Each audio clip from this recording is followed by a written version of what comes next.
It's like, just calm down, folks. Just calm down.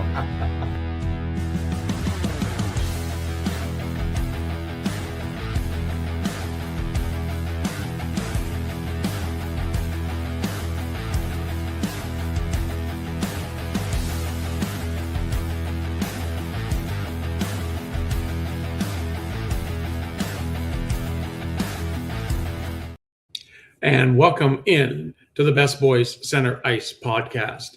I'm Barry Besse. Along with me on my right side, is Carson Besse. We're both hockey fans. Carson is a huge fan of the Pittsburgh Penguins, and I've been a pretty much lifetime fan of the Edmonton Oilers, going back to the days when, in the early 70s, when they were in the WHA. We both love this game so much that a couple of years ago we decided, let's do a podcast about it. And we've been going for a couple of years straight. We do a lot of stuff during the regular season. Playoffs, we're on just about every night talking about the games. We not only talk about the Oilers and the Penguins, but we talk about what's going on in and around the NHL as well. And we'd love to hear from you. We're live on Facebook. We're also live on our YouTube channel, which is the Best Boys Center Ice podcast on YouTube. We'd love to hear your comments. We'd love to hear what you think about what we say. And more importantly, maybe it's a team that you would like us to start talking about. I know we have fans of the Avalanche. I know we have fans of the Capitals. And I know we have fans of the Rangers, who we're going to get into in just a minute. But we want to hear from you. And so you can message us during the game. I'm going to get the Facebook going here, and just let us know. There we go. Just let us know what you think about our 50 games, about 50 games into the season. Yep. And we'd love to hear from you live or post afterwards. We're going to post both of these videos after they go. All right. So, Carson, I'm just sharing it right now. A little bit earlier about what we wanted to talk about besides the week that was for the Oilers and the Penguins. And the biggest thing that we want to talk about, and we want to get off with the NHL, is talking about the ship that is sinking in New York City. The New York Rangers have free fallen big time. They're in 8th place in the Metro, if I'm not mistaken. Yeah, they're last in the conference. They lost in Ottawa last night, 8-4. And then last week, they had a humiliating 10-2 loss to Boston on Saturday. Boston, 5-game losing streak. Now, I read an article today where there's major issues on and off the ice. Oh, for sure. So it's not just what's broken on the ice, but what's going on off the ice.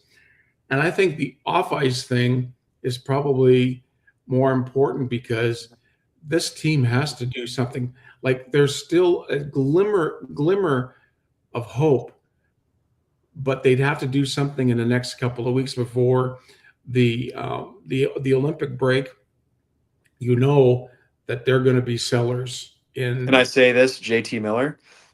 Because that was a big problem with Vancouver when he left, and it's happening here. Yeah. You know, the Rangers have had such high expectations. You know, it's not like, okay, I know the Jets are doing bad right now, right? Yeah. But the Jets are not a marquee team. The Rangers are, and they have plenty of good players, and they are doing awful. They're doing horrible. They can't get anything going. It's not working there. They got to build it. They got to tear it down and start over again, because they don't have the key. They don't have the right ingredients to get a winning team right there right now. They do not. No. So like 2 years ago, was it 2 years ago? They were the President's Cup. President's Trophy winners. Yeah. And they have just gone. This is kind of surprising how bad they are. Right? When you talk about hockey in New York, it's always the Rangers, then the Islanders. Now the Islanders have looked really good. You know what? I will say, over the years, I haven't liked watching the Islanders play, but this year with that Matt Schaefer kid, they're a good team. They're a fun team. They really are a fun team, but they're at least giving their fans something to cheer for. The Rangers have been shut out, I think, the most out of every team in the league this year. I think their last 4 games have let in 24 goals. Well, that's not going to win you very many games. I think their home record is probably awful. They're the worst. They got to be the worst home team in the league. They got to be. So what do you do, Carson? You're the GM. I'm going to make you the GM of the I New tear York it. I Rangers mean, right now. well, you've got a lot of heavy contracts. You might try to get Panarin out of there. Zibanejad next. And tear it down. They don't have it. They don't have it right now. They don't have it. So Yeah. they gotta start up from scratch and hope that it's Should enough. they just go completely retool with the young guys in their system? Yes, keep retool it, but keep the young guys in there that can develop it. But they don't have a choice. I mean, this team is not competitive. Yeah. So And I it doesn't think matter. I know Shesterkin's out, but that doesn't make a difference. He was playing during much of this streak where they've just been not good the entire year. I agree with Carson. I think you just bear strip everything. You start over. You're going to have a couple of lean years, a couple of bad years, but you got to eventually get back to where they were. And it's not going to be with this group.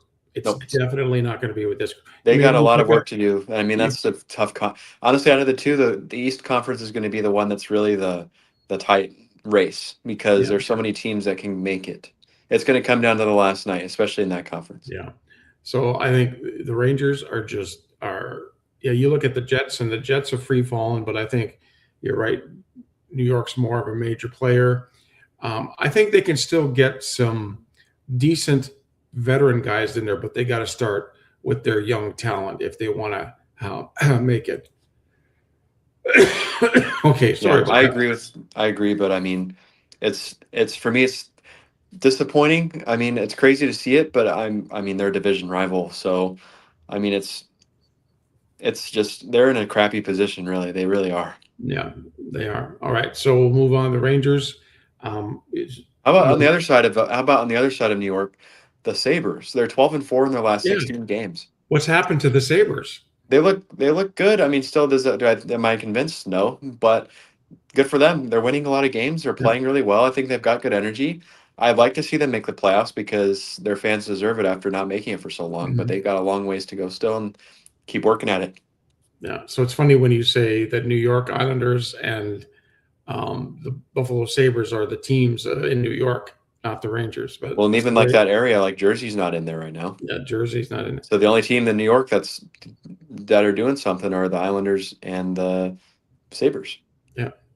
All right. So moving on to some other news around the NHL tonight. Mitch Marner is going to be back in Toronto on January 3rd. Well, they're playing each other tonight in Vegas. They're playing each other tonight in Vegas. So that's going to be interesting, but it's going to be interesting to see how the fans react when they play. This is going to be John Tavares 2.0. I can see it. Even though he got like the sign and trade, they're going to boo him, and it's unfortunate. Yeah. Mitch Marner, that whole Toronto team has got cancers all over it. And I think losing Mitch Marner wasn't the right move. I think they could have went a different direction, could have, gotten rid of maybe Nylander, maybe even Matthews. Maybe. I think they got rid of the wrong guy. Yeah, they got rid of the wrong guy. And it's just going to be interesting to see the reception that he gets in Toronto and how well he plays against his old team tonight in Las Vegas. So it'll be interesting to watch. But January 23rd, Mitch Marner goes back to Toronto. Now, we'll flip over to the Olympics. So that's coming up pretty soon. The hockey venue still needs a lot of work. During a test there were many holes in the ice surface, and only 3 of the 13 locker rooms have been completed. Now, workers say they've been working double effort to finish in time, but we're getting down to the wire here. Well, and the crappy part is that I think this isn't on the workers. This is on the people above the workers. Yeah. So the workers are having to bust their butts twice as hard because something's going on behind the scenes that they can't control. Yeah. Which sucks. It's unfortunate for them because they're having to work twice as hard as they should be to get this done. Yeah. So, like the NHL has said, if the ice isn't good, the facilities aren't good, we're not sending our players. Nope. So, yeah, like we mentioned last week in the podcast, you don't want to get somebody hurt out there. Yeah, you want Canadian national, United States, Team USA. They need to start looking, and all the other countries need to start looking at players, backup players, in case the NHLers can't go. Which is going to be really sad because we haven't seen NHL players since 94 or something like that. I In think the it was the Olympics? last time in the Olympics. 14 Sochi, I think. Was it 14? Yeah, I think it was Sochi or Definitely it was yes. 10. I remember it being 10 Huh? in Vancouver. 10 was Yeah, in and then Vancouver. 14 was Sochi. Okay, That's so the last time. 14. Yeah. So we haven't seen NHL players in the Olympics. And I know there's a lot of guys who are playing or are scheduled to play in the Olympics that are that's there's one of their dreams is to play in the Olympics. And it only comes every 4 years. And you got the guys that are in there now, the guys that were the bubble guys that made it. Maybe they're not going to be the bubble guys that make it in 4 years. Maybe Yeah. there's going to be a new crop of guys. So the guys that are on the rosters definitely They deserve to play. want to play, and they want to play for their country and be proud. But it's out of the NHL's hands. It's out of everybody's hands, and it's still a mystery as to they had years to get ready for these Yep. Olympics. They did. And the biggest draw is going to be hockey, and it's probably the last venue to be looked at. And I don't understand it, but I don't know, you can't even think of anywhere else they could go that's They close. can't. They won't be able to do that. They're going to have to nix it and, I don't know, get people that aren't in the NHL out there. I don't know what they're going to do. Yeah. Okay. So the Olympics are still coming up in February, and the NHL will take a couple of weeks break, of course, from that. So, do you have anything else that you want to talk about NHL wise? I know the Rangers is the big one. We talked about Yeah. that. So let's move on Yeah. to the week that was for the Oilers and the Penguins. And you get to start this time, Carson, with how the Penguins did this past week. I'll say for right now, they're doing really well. I've got the game on my screen on my PC, and they're up 2-0 against the Flyers already to start it off. So 2 power play goals too. So Nice. their power play's clicking. But the week that was okay. Record wise, not the best. They're 0-2-1 since we last came on. But the Penguins defensively have been really good. Like that, their problem last week was goal scoring. They weren't scoring goals. They lost. They had a doubleheader, or not doubleheader, back to back this weekend. Calgary at home on Saturday, and then they went to Boston on Sunday. Calgary game was they had a slow start. Calgary got the first goal off a turnover. Then later in the second, the Penguins tied it up. Chinikov, who has been thumbs up, 5 stars. That was such a great move from Dubas because he has fit in so well in this team. He's got a good chemistry with Malkin already because of that. It's just that Russian chemistry. And he tied the game up at 1, but then later in the third, Matt Coronado, at the beginning of the third period, took the lead for Calgary. And there was a questionable call in that game. They called goaltender interference on Sid in that game that took away a goal, but he was pushed in by Calgary defenseman. But the Penguins didn't challenge it. I don't think they really saw. I don't know what they saw because he was pushed in, but he kind of was in the crease, but still he was pushed into the goaltender. But regardless, kind of disappointing they didn't go for that because I think there could have been a chance for it to be overturned. And the Penguins really had turned the tide. They were getting a lot more shots. They just weren't scoring. Okay, he had to Sunday play against Boston. Stu's in net, and he played a great game, but the only goal that was scored was by his old teammate Arvidsson. He barely got the puck over the line, but it went over the line in the first period, and there was no more goal scoring to be had. Penguins just didn't. They looked good. They outplayed Boston, but it's only matters on the score sheet. And then finally, to round it out, they played at home against Tampa on Tuesday. The Tampa Bay Lightning, who now have an 11-game winning streak at the moment, and they beat the Penguins 2-1 in overtime. The game went scoreless for the longest time. It was Shilov's in net. And then with about 5 minutes left, honestly, one of the most unfortunate goals I think I've ever seen. Shilov's got a stop on a 2-on-1, and he didn't know where the puck was, and the whistle didn't go. And it should have, honestly, for the perspective, because if he thought he had it. But then the puck dropped like a few seconds later, and he was looking in the wrong space for it. And the Tampa forward that was just pinching up behind just poked the puck, and it went in, and it was a good goal, right? Unfortunate because it felt like that they had waited so long to blow the whistle. But then Gino later on, like I texted you, tied it on the 6-on-5 on a one of those sweet post and in shots. So you heard the ping. But then Tampa wins it in a shootout. But the overtime was thrilling. Back and forth the entire 5 minutes. Vasilevsky played out of his mind. Shilov's played well. So regardless, I think this feels a lot different than the 7-game losing streak they had pretty recently. They're playing really good defensive hockey. It's just a scoring touch.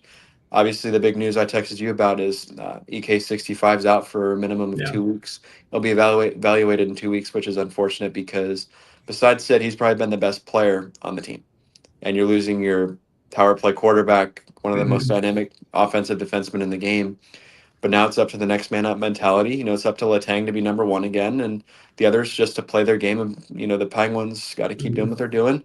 I have faith in this team. I watch them play every night, and they have a good forward depth. I think they can. I think they can make it to the playoffs. They're right out of it. If they win this game right now against the Flyers, they're in the third spot in the Metro. Yeah, that's all it takes. I have no doubt the Penguins are going to be a playoff team this year. And whether they're wild card, third Yeah. place Metro, second place Metro, they're going to be in there. And the difference maker this year is their divisional play has been so much better. I think they're 7-2-1 in divisional play right now.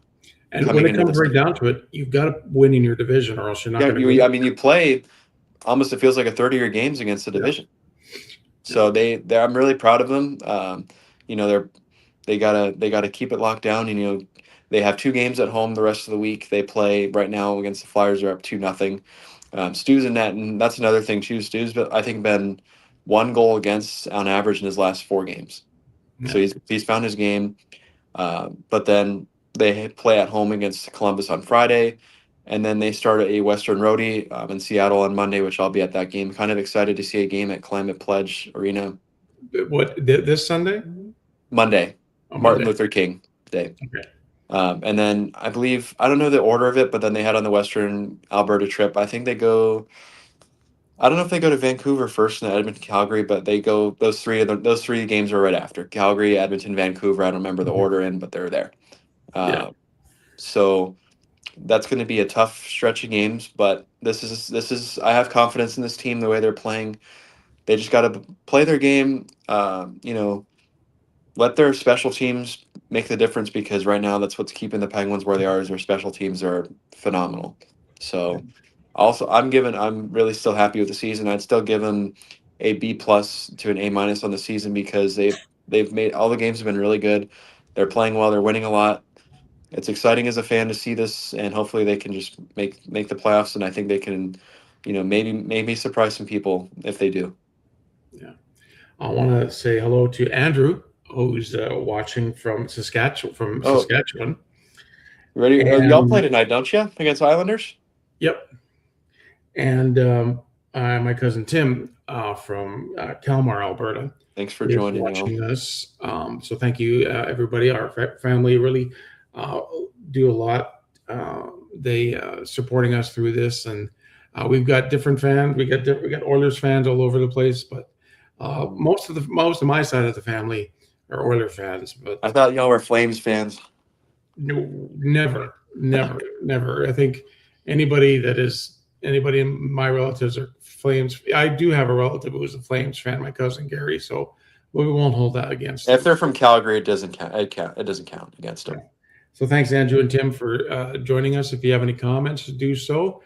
I'm going to move on for the Oilers. Right now, they sit at 23-16-8, second in the Pacific. Since we did the show last, the Oilers are 1-0-2. Not great, but not points in all the games. Points in all the games that they played. They lost in a shootout to LA last Saturday. That was a really good game. It was kind of slow at first, but picked up towards the end. Overtime was great. A lot of good chances back and forth. And then the shootout, the Oilers did not get a goal in the shootout, so they lost that one. But then they beat Chicago Monday, very impressive game, 4-1.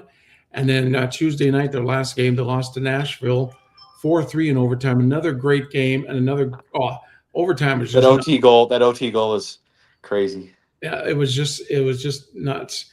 But so they got points in their last few games. Connor McDavid on a 20-game point scoring streak, longest of his career. 19 goals, 27 assists, 46 points in the streak. God, that's not too bad at all. That could be better. He could. Yeah, what's he do? He should have had 20 goals. Now, this line that they have, I love. Draisaitl, Podkolzin, and Kapanen.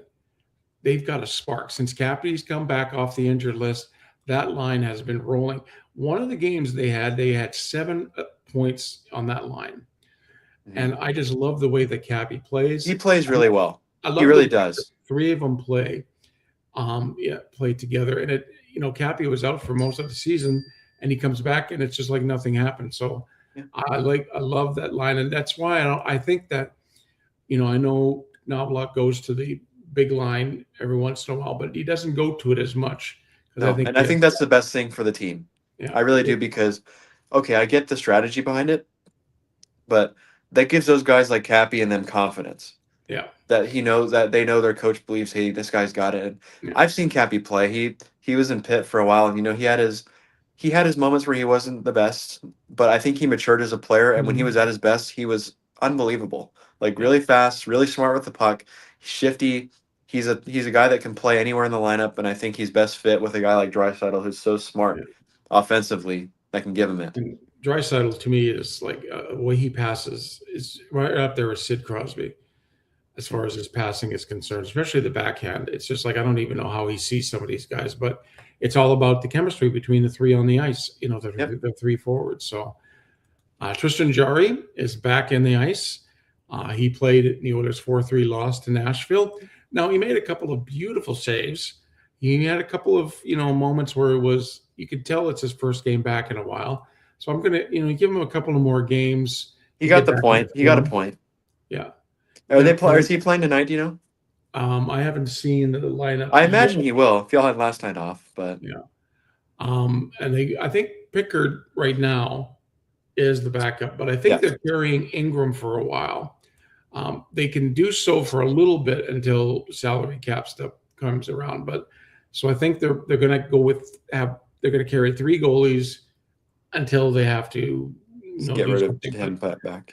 It'll be, I guess, the backup position is going to be between Pickard and Ingram, so there may be a little bit of a battle there. Jake Wallman is back off the injured list. He's going to solidify the defense once he gets a few more games back under his belt and gets his stamina back. It's good to see him because he's a good defender. He's a good offensive guy too. And so it's nice to see finally the Oilers are playing with everybody, like their full lineup. So it's really good to see. I still think the Mangiapane trade is going to happen. It's coming. It's coming sometime, maybe before the Olympics, because he just has not been a fit for the Oilers. Now coming up for the Oil tonight, they're at home to the Islanders, and in Vancouver on Saturday, and then they start their 8-game homestand Sunday against St. Louis, and then a week from tonight, they'll be taking on the Devils. I think it's a week from tonight. That's their next 4 games. So 8-game homestand could be good for the Oilers. They play really well at home. It's the longest of the season. I can't remember. Yeah, that's a long homestand, honestly. I can't remember them having an 8-game homestand, but it goes through the rest of January and into February. All right. So there you go. That's what's going on with the Oilers. Penguins are playing right now. Is it still 2-0? Yeah, and the first just ended, but they were 2 for 3 on the power play and 2 for 2 on the penalty kill. All right. So we're gonna call it a night for tonight. You're gonna be in Seattle this Yeah, weekend. we leave Sunday. The game's on Monday, and then we don't come back till Wednesday. So there for a few days. Okay. All right. So maybe we'll get some. You'll be able to post some pictures and stuff, videos and stuff like that. So watch that on Carson's Facebook page, and then we'll be back next week, probably Thursday. Yeah. On how things go. We'll be back next Thursday for another edition of the Best Boys Center Ice podcast. And in the meantime, and in between time, everybody have a great hockey night. Oh, goodness.